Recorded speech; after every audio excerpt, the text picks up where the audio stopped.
It's Mother's Day. So to all the moms, happy Mother's Day. Today is simply called Thank You Mom. I mean, there's more biblical references than one can attempt to enumerate, and I would be challenged to say, it's just something I should have looked up before just now, but that there are probably more references to mothers in their relationships than any other. Though the book is many a times critiqued for being a book about men, mothers are mentioned throughout, starting with Eve, going through Sarah, Hannah, Leah. I could keep running, Mary, Elizabeth, and we'll talk about some of them today and what we can learn from them, not just about the qualities of a good mother, but also how we as children, and we are all children, are to honor our mothers who are rightfully deserving of such. Proverbs 31, that's the first place though many people go when they start thinking of, what a woman is supposed to be, what a mother is supposed to be. And Proverbs 31 verses 28 through 30 read, "Her children rise up and call her blessed. Her husband also and praises her. Many women have done excellently, but you surpass them all. Charm is deceitful and beauty is vain, but a woman who fears the Lord is to be praised." It's written by Solomon, the wisest man ever. So with that as the introduction to today, let's just look at first, it's Mother's Day. I mean, it's not like, Monday, Tuesday, Wednesday, Thursday, Friday, Saturday, Sunday, the days that just appear on the calendar every day. What is the history of Mother's Day? Well, we can look to the contemporary origins, but going way back, not everything started with the Greeks and the Romans and the Egyptians, but celebrations of Mother's Day, motherhood can be traced back to ancient Greek and ancient Rome, who held festivals in honor of their mother goddess, Rhea and Sybil. Now, Great Britain got in on it when they actually allowed servants to go home the fourth Sunday of Lent to spend with their moms. This was once a major tradition in the United Kingdom and other parts of Europe, and this celebration, like I said, fell on the fourth Sunday of Lent and was originally seen as time when servants could return home, not just to go home, but to spend time with mom. And over time, this became known as Mothering Sunday. This tradition shifted into more secular circles as well, as children would present their mothers with flowers and other tokens of appreciation. The custom eventually faded in popularity before reemerging here in the United States with American Mother's Day in the 30s and 40s. So now let's see, the official Mother's Day holiday arose in the 1900s, though, as a result of efforts by a woman by the name of Anna Jarvis. Now, she was named after her mom, coincidentally, Anne Reeves Jarvis. Following her mom's death in 1905, Anne Jarvis conceived of Mother's Day as a way of honoring the sacrifices mothers made for their children. The younger Anna purported that when she was 12, she heard her mom pray that there was going to be one day a celebration like Memorial Day for all the good that moms do. The younger Anna never forgot that prayer. And when she died, the plan was for that holiday to be born. And in May of 1908, she held a memorial service in honor of her mom and handed out white carnations. In 1910, West Virginia became the first state to acknowledge the holiday. And in 1914, 4 years later, Woodrow Wilson signed it into a national holiday, making the second Sunday in May Mother's Day. Now, the day is meant to be spent in church, and afterwards kids were to write long, loving letters to moms. Carnations were also to be worn, white to signify that your mother has deceased, red or pink to show that your mom is still living. And that's actually a tradition that's faded in my lifetime. And I remember going to church and women being dolled out with their carnations. Unfortunately, Miss Jarvis was disturbed by the commercialization of the holiday and spent the rest of her life protesting the day. But like a locomotive, that train had left the station. There was no stopping this holiday. For they do, the day is for you. For all that they do, this day is for you. Of all the gifts that God has given us, there's nothing more precious than a good mommy. Thank you, Mom. Now, what is a mom? I guess just the general definition, and I guess Noah Webster's definition of a mom is a female parent, especially one of the human race, a woman who's born a child, correlative to son or daughter. Mom also takes on a verbal form, to mother, to treat a person with great kindness and love and to try and protect them from anything dangerous or difficult. Unofficially, the definitions of mother include a person who does the work of many for free. See also crazy, masochist, saint, multitasker, teacher. There are a lot of derivatives of mother as well, and some of these are more modern than others and become part of our colloquial, our today's wording. But the term momster, what happens to a mom after she counts to three? Life does not come with a manual, but it comes with a mother, is a popular phrase. We've also got the term momager, a term that's been attached to mothers who act as their children's manager, and we see that in sport and entertainment primarily. We've got momism, sayings that are specific to moms. We've got a number of cute sayings that read into cards that are so true, but in some ways comedic. I guess just here are a few. Sometimes I open my mouth and my mother comes out. In other words, making fun of the influence that children don't realize that their mother has on their lives. You know you're a mom when you understand why Mama Bear's porridge was cold. A mom bee, an exhausted mother who feeds on coffee and survives on wine. If at first you don't succeed, try doing it the way your mom told you the first time. If a woman talks and nobody's listening, her name is probably Mom. Mom, just wanted to say, you forgot to remind me this Sunday is Mother's Day. Mom, upside down, is wow. This last one sort of captures it for a lot of folks. My mother was my role model before I even knew what that word was.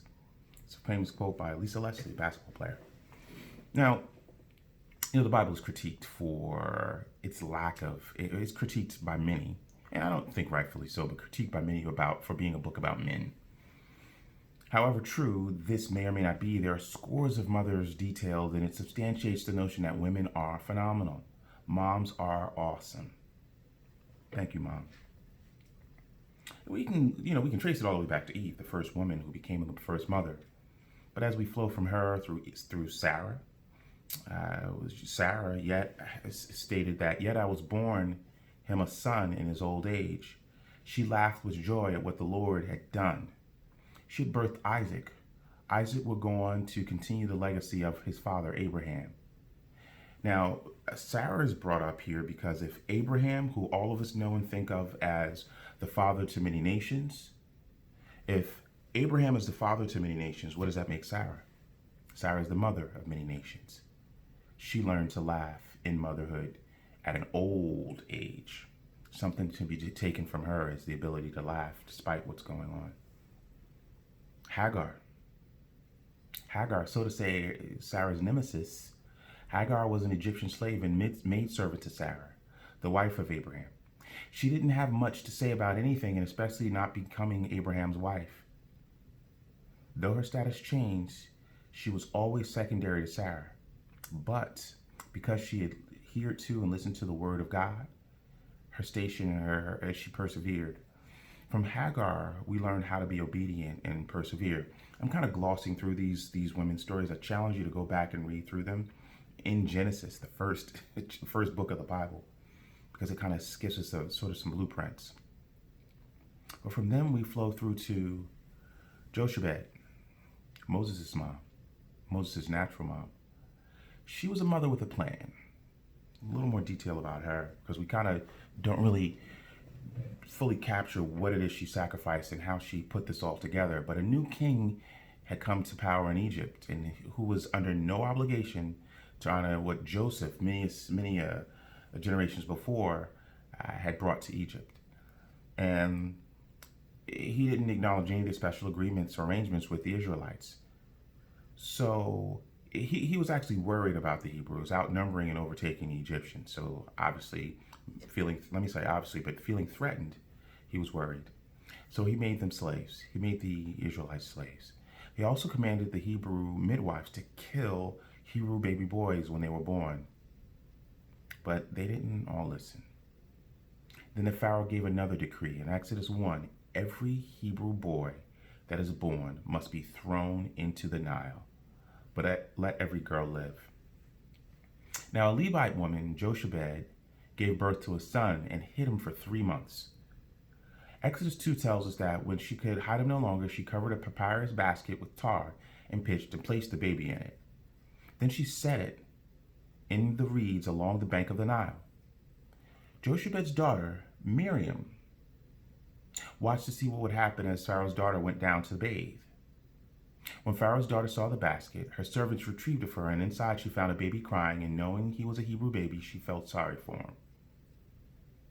Miriam then spoke up and asked her if she could fetch a Hebrew woman to nurse the baby.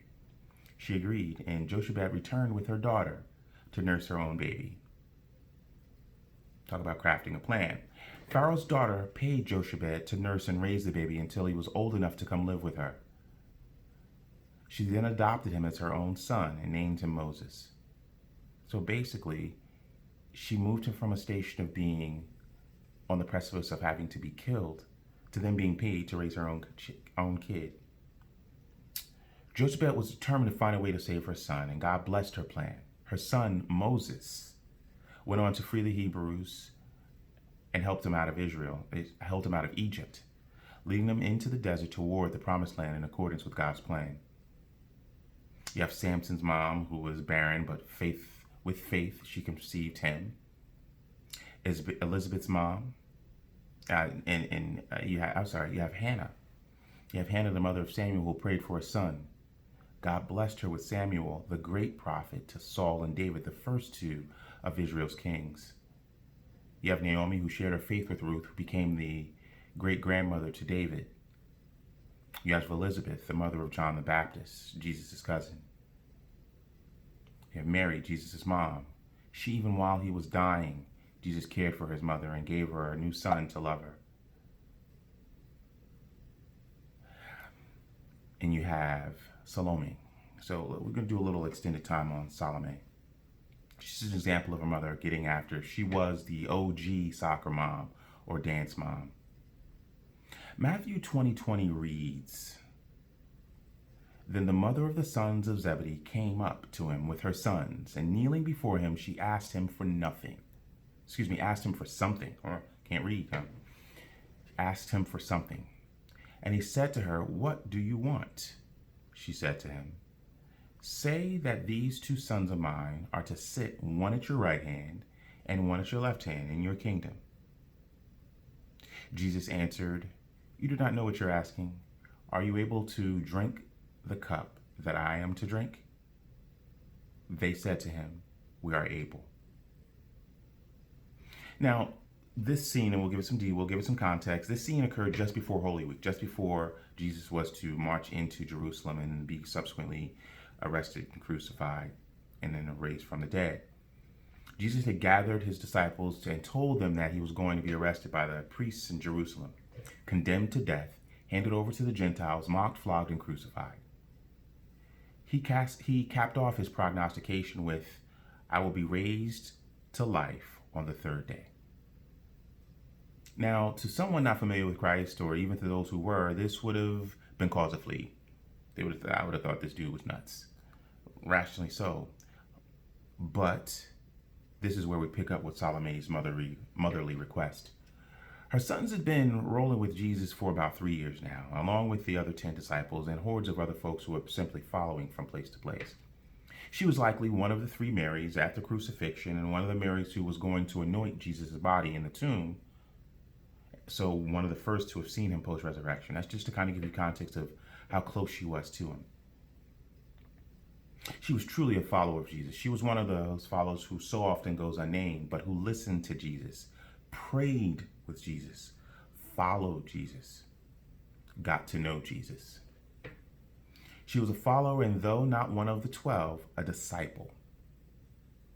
Again, I give this backdrop because she was not merely some quack going up to the coach after the game, giving him her him or her advice on how to win more games, or how they would be so much better if they simply started their kid, or gave them more playing time.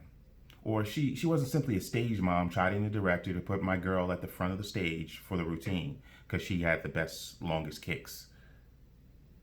Salome believed in Christ and the message he brought. A mother knows who to follow and tries to live in accordance.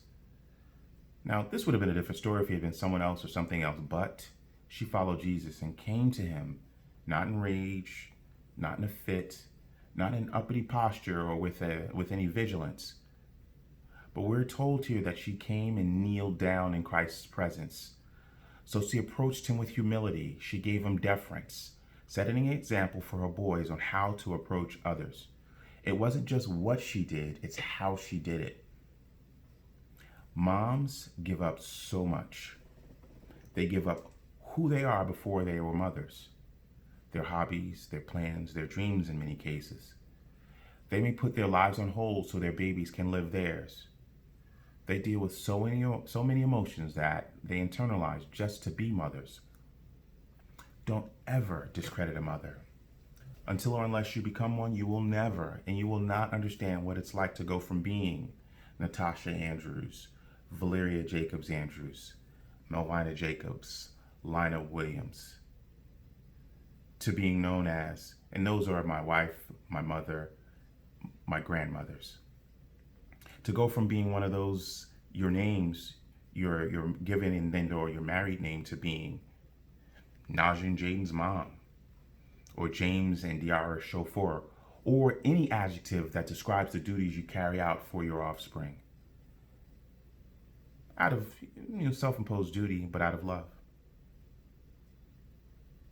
Even here, Salome is referred to the mother of the sons of Zebedee. She's not even referred to by name. But despite the lack of credit or glory, Salome was willing to lessen herself for the benefit of her boys. It is one thing to approach someone from a position of pride or strength, but Salome put herself out there to advocate for her boys. Many times being mom means sacrifice. She asked Jesus for a favor, and Jesus asked her what she wanted. She laid it on the line for them. She laid it on the line for her boys. She interceded for her boys, and she said, "Grant that one of these two sons of mine may sit at your right and the other at the left in your kingdom." She spoke to Christ on their behalf, hoping to improve their standing. Now, it had already been established that Jesus only gave three nicknames, three of his disciples, his close followers, nicknames. He only gave three of them, 3 of the 12. Peter, James, and John. Now, not only were her boys now part of the 12, part of Jesus' 12, but 2 of them were part of Christ's inner circle, part of the inner 3. There was Peter, but then James and John were her sons. In part because of her presence and her actions, these sons of thunder, as they were also known, were as close to Jesus as any humans were. James went on to write an epistle and be a leader in the early church. John became known as the beloved disciple, the author of the book of John, and then 1st, 2nd, and 3rd John. As the church began, James was the first apostle to be killed in Acts 12:12. He went down as a martyr, while John was the last to die. And although at an old age, John's epistles were late in his life, hint that he still possessed fervency of spirit, especially in his denunciation of apostates and deceivers. Only the best for Mama's boys. Jesus only had 2 hands, and she wanted both of her sons to sit at each side. You don't know what you're asking. It was Jesus' retort to her upon her request. So Jesus turns and says to them, "Can you drink from the cup that I am going to drink?" Now, Mom had put herself out there making a request, and Jesus put the boys to the test. The boys knew Mama knows best. It's my little rhyme in the middle of this. And responded with a confidence that Mom helped to inspire. The boys knew Mama knows best and responded with a confidence that Mom helped to inspire. Moms challenge to their children and inspire their kids to strive and instill in them confidence to excel.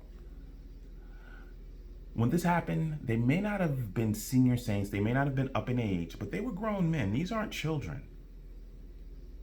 So just imagine men of, let's say 20 to 25 years old, and their mom comes forth and says to Jesus, hey, hook my kids up. Parenting does not end in one's youth. The mother's presence, the mother's opportunism set her kids up, though, for greatness. James and John replied affirmatively and stepped up to the challenge. I imagine making your mama proud. Thank you, Mom. Now, Salome, Mary Salome, as she's known, isn't the only Mary, obviously, that's in the Bible. Mary, the mother of Jesus, is probably the most famous mother of all time. And it's ironic that there are humans, though, that raise the living God. It's kind of ironic. And though Mary was not herself perfect, how she interacted with Jesus was admirable and worth noting. And there's a lot to be gleaned from her relationship with Christ, but there's very little about, how he was raised in their interactions, at least in his youth. But in Mark 2, we get a slight glimpse as it talks about the trip that Mary, Joseph, and Jesus took to Jerusalem, where on their return home, they left without, 12-year-old Jesus. They were on their way back and realized that he was missing, and that's sort of the backdrop. So they returned to Jerusalem to find him, and when the parents saw him, they were astonished. And his mother, Mary, said to Jesus, Son, why have you treated us so? Behold, your father and I have been searching for you in great distress. There's, parents who just lost their child. They couldn't find a child. And Jesus said to them, why are you looking for me? Did you not know that I must be in my Father's house? And they did not understand what he was saying to them. They were confused because they're thinking, my Father's house? Joseph's here in our houses back at home. And he went down to them, Jesus did. Jesus went down to them and came to Nazareth and was submissive to them. And his mother treasured up all these things in her heart. Even Jesus, the living God, was submissive.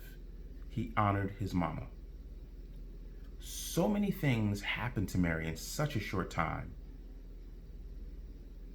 But it says here, and it says repeatedly throughout the New Testament, she treasured it up in her heart.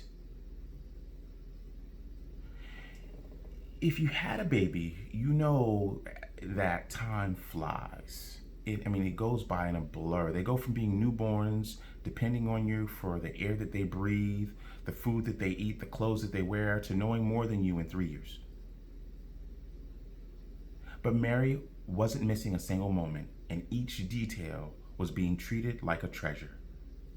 She cherished the words of Simeon, the prophet, the man that she met at the church, whom spoke of the light that this baby was going to be to the Gentiles, and the glory to Israel, and the joy of the old woman Anna, who saw him as redemption for Jerusalem. These things happened in Christ's babydom when he was a baby. Mary cherished these times that they spent. These moments are important because though we don't see many in the Bible, she needed these things to be stored in her heart as she saw her now adult son be tortured and crucified for the sins of the world. Jesus, in accordance with the fifth commandment, the first commandment with promise, honored his mother. In his dying words, she's the only individual he personally comforts by charging his beloved disciple John with her care and making him her new son.